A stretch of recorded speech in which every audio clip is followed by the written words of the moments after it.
दोस्तों, इस वीडियो में जो आप महल देख रहे हैं ये ओरछा फोर्ट है, जिसे राजा महल कहते हैं। ये आलीशान महल मध्य प्रदेश के ओरछा में है। दोस्तों, आपकी जानकारी के लिए बता दूं कि पहले ओरछा मध्य प्रदेश के टीकमगढ़ जिले का हिस्सा हुआ करता था, लेकिन 2018 में इसे अलग कर एक नया जिला बना दिया गया और अब ओरछा मध्य प्रदेश के निवाड़ी जिले में आता है। दोस्तों, ओरछा को बुंदेला राजवंश के राजा रुद्र प्रताप सिंह बुंदेला ने बसाया था और उन्हीं के शासनकाल के समय इस महल का निर्माण कार्य भी आरंभ हो चुका था। ये जगह उत्तर प्रदेश के झांसी से लगभग 18 किलोमीटर की दूरी पर है। यहाँ पर हमें बहुत सारे प्राचीन पर्यटक स्थल देखने को मिलते हैं। माना जाता है कि महाराजा रुद्र प्रताप सिंह बुंदेला के कुल 12 बेटे थे।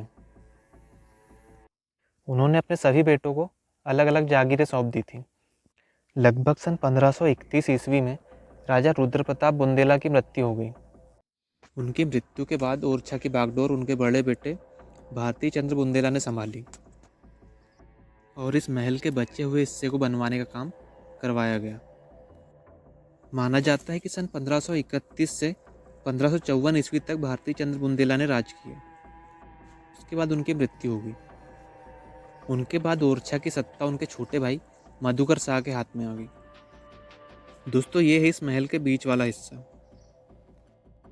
जहाँ पर खड़े होकर आप इस महल के चारों ओर अगर नज़र घुमाते हैं तो आप इस महल के आकार का अनुमान बड़ी आसानी से लगा सकते हैं कि कितना बड़ा ये महल है।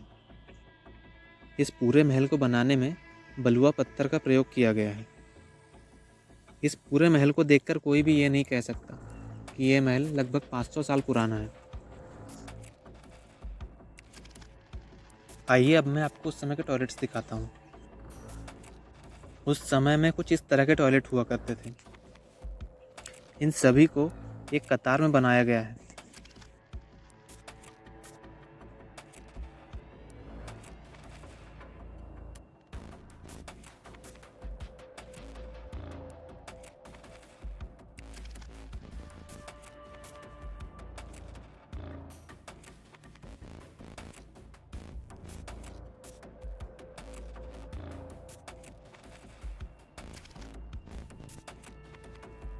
दोस्तों, इस महल की छतों पर बहुत सी जगह बहुत ही खूबसूरत सी पेंटिंग्स की गई हैं, जिनमें से बहुत सी पेंटिंग्स देवी देवताओं की हैं और आज भी काफ़ी अच्छी हालत में है।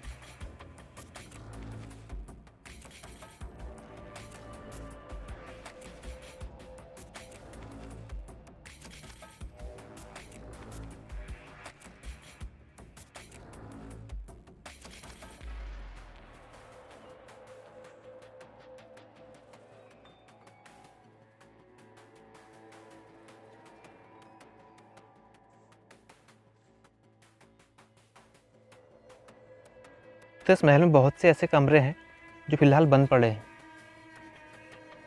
उन कमरों तक इंसान तो क्या, सूर्य की रोशनी तक नहीं पहुंचती।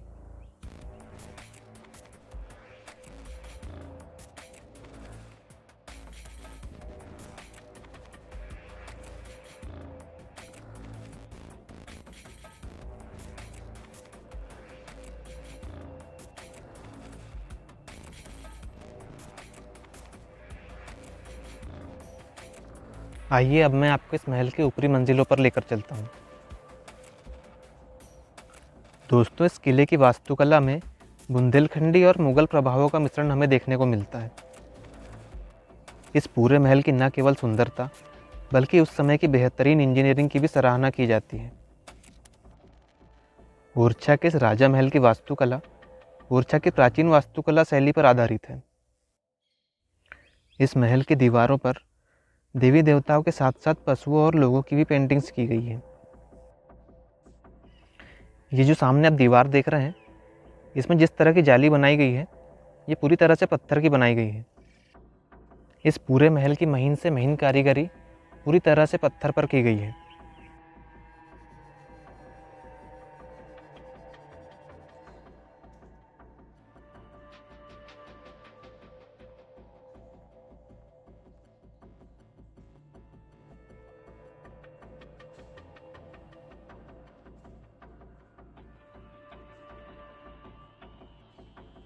दोस्तों अब हम आ गए हैं इस महल की तीसरी मंजिल पर।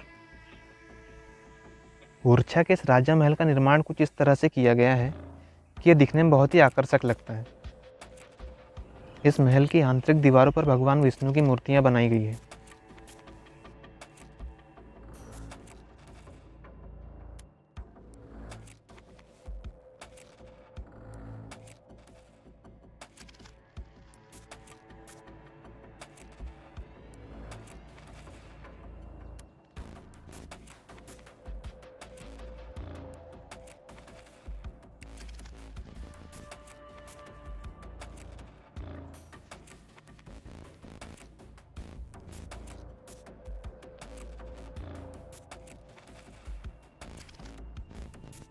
दोस्तों अब हम चलते हैं इस महल की सबसे ऊपरी मंजिल पर,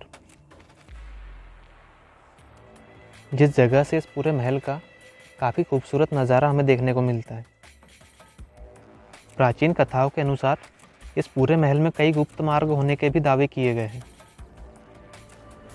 ओरछा एक समय में शक्तिशाली बुंदेला राजपूतों की राजधानी हुआ करता था। अगर आप किसी शांत और सुंदर जगह की सैर करना चाहते हैं तो एक बार ओरछा जरूर आएं। दोस्तों इस वीडियो में अगर आप गौर से देखेंगे तो कुछ लोग आपको घूमते हुए नजर आएंगे। अब उनकी ऊंचाई से तुलना करके आप ये अनुमान लगाइए कि रियल में ये महल दिखने में कितना बड़ा होगा।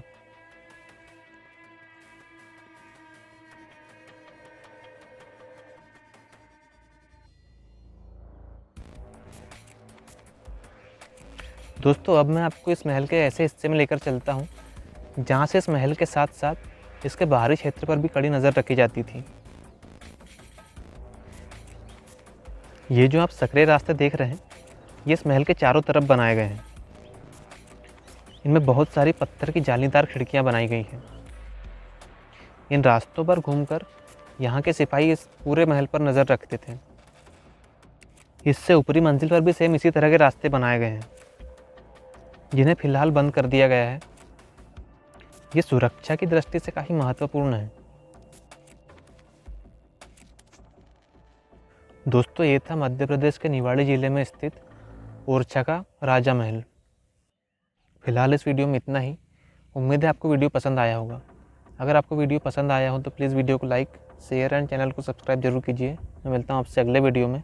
तब तक के लिए नमस्कार।